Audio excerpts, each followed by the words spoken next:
인스트럭터가죠. 인스트럭터가 말의 그 점프를 이제 하는데 그 장애물 자체를 이동시키지 않고 그대로 그냥 높이고 그대로 해놨단 말이에요.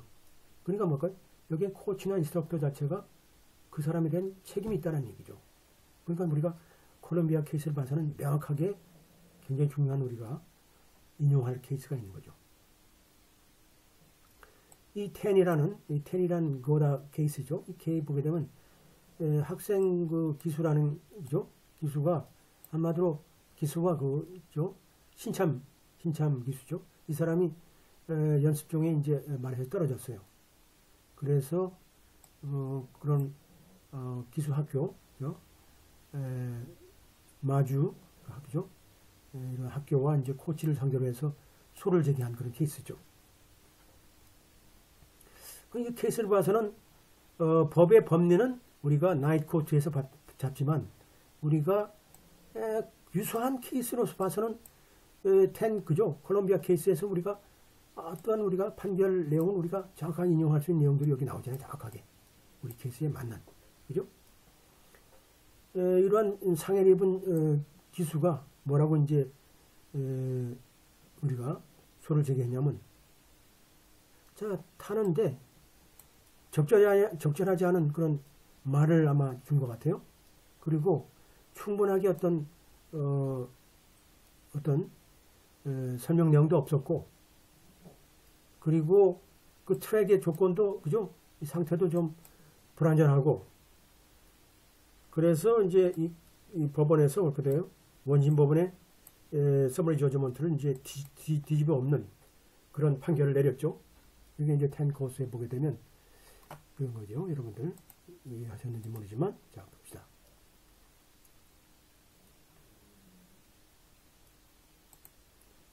조금 이제 하다가 조금 쉴 테니까 여러분들 천천히 나가는 거니까 여러분들. 자 여기서 보게 되면 원심 법원의 그 서머리 저지먼트를 뒤엎으니까 뭘까요? 보통 법원에서 어떻게 돼요? 원심 법원을 뒤엎었다. 뭐라고 그러냐면 Doctrine of Primary Assumption Risk가 부적절하다. 원심 법원의 입장에서 볼 때는 저 고등법원, 여기서 보면 뭐 코트죠. 여기서 이제 고등법원이나 뭐 대법원을 할 수도 있겠죠. 이 법원에서 원심 법원의 판결 내용 자체에서 만족하지 못한 거죠. 왜냐하면 피고의 역할, 소위 그 경험이 없는 기수에게 대해서 우리가 어떻게 라이드 하는데 피고의 역할에 대해서 기본적으로 일반적인 주의 의무가 있기 때문에, 주의 의무가 있는 거죠. 주의 의무가 있기 때문에 Doctrine of Primary Assumption Risk 자체가 적용한 건 잘못됐다. 그러니까 원심 법원이 잘못 판단한 거죠. 왜냐하면 이 사건에 있어서 Doctrine of Primary Assumption Risk를 적용하면 안 되죠. 왜냐하면 여기서 뭘까요? 기수의 인스트럭터들이 나오잖아요. 기수들의 인스트럭터가 나오는 여기는 Secondary Assumption Risk를 적용해야 되겠죠. 그건 맞지 않는 거죠. 당연하게. 그죠? 아주 정확하게 이제. 그래서 우리가 이 법원에서 원심 법원의 판결 내용을, 판심 내용을 뒤엎은 거죠. 이해하셨죠?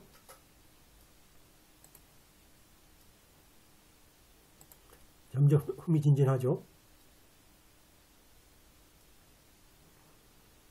아주 그 판결 자체가 우리가 아주 그 기가 막힌 판결 내용들이죠. 보통 in the instant case죠. 이 사건에서, 주어진 이 사건에서 있어서 어떤 우리가 이제 MB 같은 데 쓸 때도 in this instance case 이렇게 적죠. 자, 이러한 서머리 저지먼트가 정당한지에 대한 결정에 있어서 뭘 우리가 결정해야 되느냐? 자, 스포츠 행위의 어떤 특성 입장에서 볼 때, 그러니까 원고와 피고 자체, 피고와 원고 자체가 서로 관여되어 있는 그런 스포츠 행위의 어떤 특성 입장을 볼 때, 피고 자체는 원고에 대한 법적인 의무가 있다. 자, 1번 있어요. 1번. 1번. 우리가 인용 문구가 있죠. 1번 한번 봅시다. 이걸 또 안 보고 지나가는 사람도 있어요. 자, 1번. 자, 1번 뭐로 돼 있어요? 이렇게 보게 되면, 자, 본 사건의 그 서머리 저지먼트에 대한 신청을 우리가 심리함에 있어서 우리는 뭘 결정해야 되냐? 자, 이러한 핵심적인 사실관계에 대한 논쟁이 있느냐를 우리가 먼저 결정해야 되겠죠. 자, 이런 핵심적인 논쟁, 보통 우리가 이제 민법상에, 불법행위상에 중요한 게 머티리얼 나왔다 그러면 핵심적인, 법의 핵심적인 문제, 핵심적인 사실. 그래서 머티리얼리티죠. 머티리얼리티는 핵심적인 것, 그죠? 핵심적인 사항인 논쟁이 있는지 우리가 판단하고, 또 이런 논쟁이, 사실에 대한 논쟁이 있을 수 있지만, 그죠? 그 자체가 뭐 그 핵심적인 사항이 아니라 그러면 서머리 저지먼트에 대한 우리가 승낙하는데 우리가 방해가 되지 않는다. 이거 한마디로 이게 머티리얼인가 머티리얼이 아닌가를 우리가 먼저 확인할 필요가 있는 거죠. 이제 추가로 여기서 이제 적은 거죠.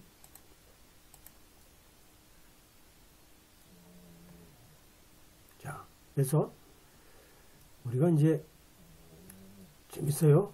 재밌게 돼 있는데, 뭐 우리가 짧은 내용이지만 우리가 아주 기가 막힌 내용들이 다 이제 포함되어 있죠. 자, 우리가 여기까지 이제 봤어요. 자, 이러한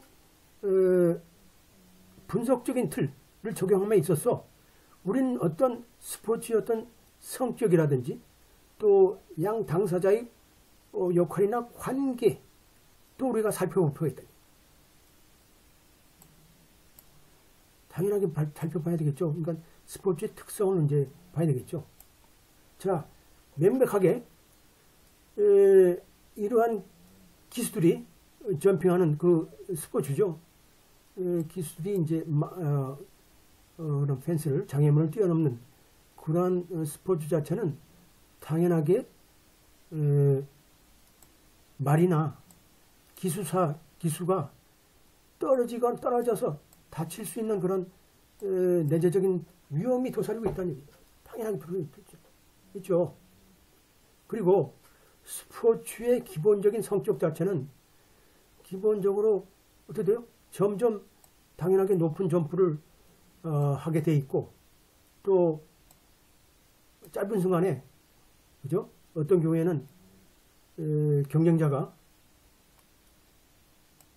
우리 뭐 기본적으로 이제 장애물을 건드리지 않고 뛰어넘을 죠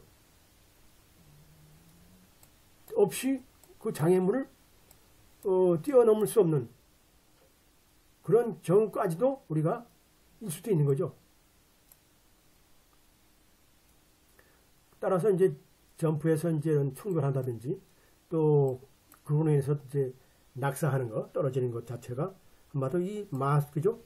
이러한 말 경기에 대한 소위 이제 장애물 경기, 말의 장애물 경기에 대한 중요한 그죠? 핵심적인 부분에 속한다라는 거죠. 그러니까 뭘까? 이거 왜 이렇게 설명하냐면 기본적으로 이러한 장애물, 말에 의한 장애물 경기라는 것은 이러한 스포츠의 내재적인 특성을 우리가 알 필요가 있다. 따라서 뭘까요? 기술 자체가 어떻게 보면 말이 이제 뛰어넘지 않는다든지 뭐 걸린다든지 하게 되면 그런 상황 자체가 있으면 말에서 떨어질 수밖에 없는 거죠. 말 마음이죠. 뭐 그죠? 사람 마음이 안 되잖아요. 말이 가다가 능력이 안 되면 떨어지는 거, 사람이 떨어지는 거죠.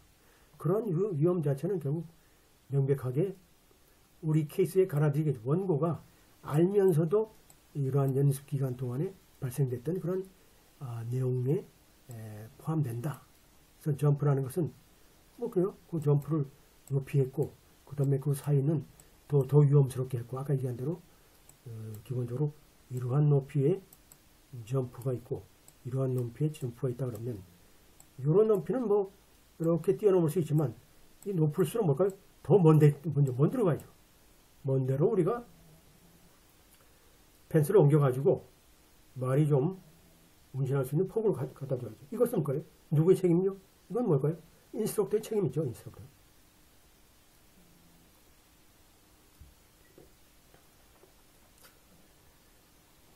인스트럭터의 책임이다. 여러분들이 이 이제 189쪽 이렇게 지금 하고 있습니다만 이제 188쪽 1쪽부터 188쪽은 여러분들 유튜브에서 여러분들 뭐 같은 여러분들이 공부하지 않았던 부분이죠. 그 부분을 추가로 공부하고 싶은 분들은 뭐 나와 있으니 그들은 이제 공부를 하시면 돼요. 그러니까 그만큼 여러분들이 판례를 다 읽을 수 있는 거죠. 앞으로 이제 우리가 이렇게 인터넷이 보편화돼 가지고 유튜브에서 여러분들이 과거의 강의를 여러분들이 들을 수 있는 그런 그죠? 좋은 기회가 될 수 있죠. 노력에 따라서 여러분들은 얼마든지 공부할 수 있는 이제 찬스가 있는 거죠.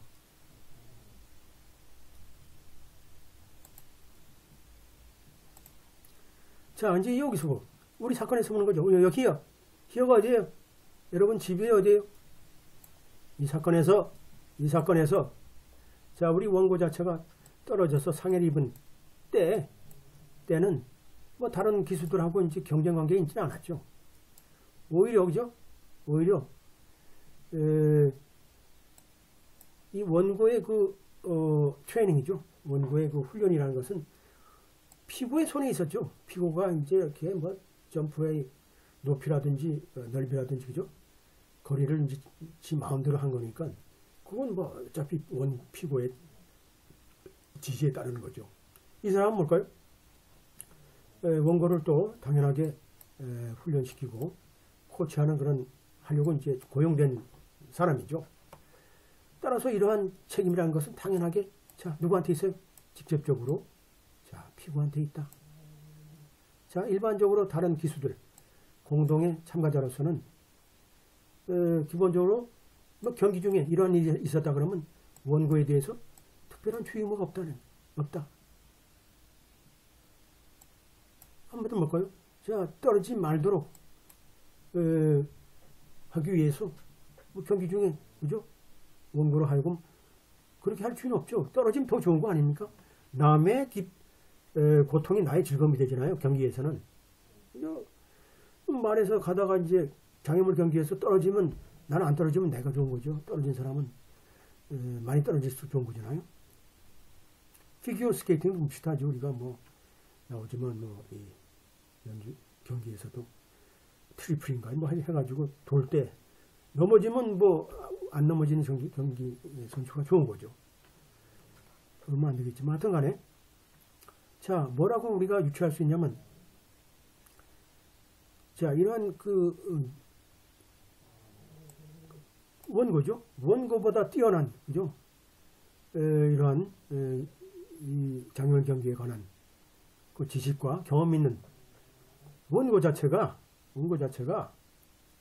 분명하게 이러한 부당한 위험이죠. 부당한 위험. 상해의 부당한 위험을 자 방지할 당연한 의무가 있었다라고 이제 본 거죠. 그래서 당연하게 어떻게 돼요? 이러한 점핑 얼레이 자체가 아까 얘기한 대로 높이라든지 넓이라든지 이런 높이와 넓이라는 거죠. 이 디스턴스 자체가 적절했느냐? 한마디로 말과 기수 사이의 기수의 그런 능력이죠. 능력 이상죠. 이 아니었기 때문에 이 한마디로 능력이 없는 사람한테 그러한 것을 우리가 강요한 거기 때문에 결국은 이 원고에 대한 책임을 피고는 져야 된다라는 거죠. 져야 된다.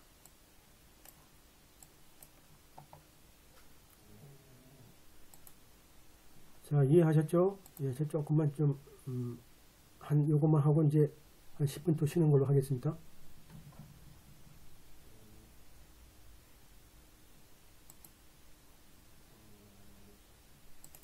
자, 이런, 피고가 이런 우리가 주의무가 있다라는 사실에 대해 우리가 결정함에 있어서, 이러한 원고의 상해의 원인이 될 수 있는, 그죠? 주의무에 대한 거죠. 위반 자체는 그죠? 위반 자체를 일반적으로 우리가 결정함에 있어서 이 사건은 기본적으로 어디에 속해요? Secondary Assumption Risk에 속한다. 따라서 이러한 상황에서 Trial Factor가 누구죠? 배심원이죠. 배심원이에요. Trial Fact. 배심원들이 기본적으로 뭘 결정해요?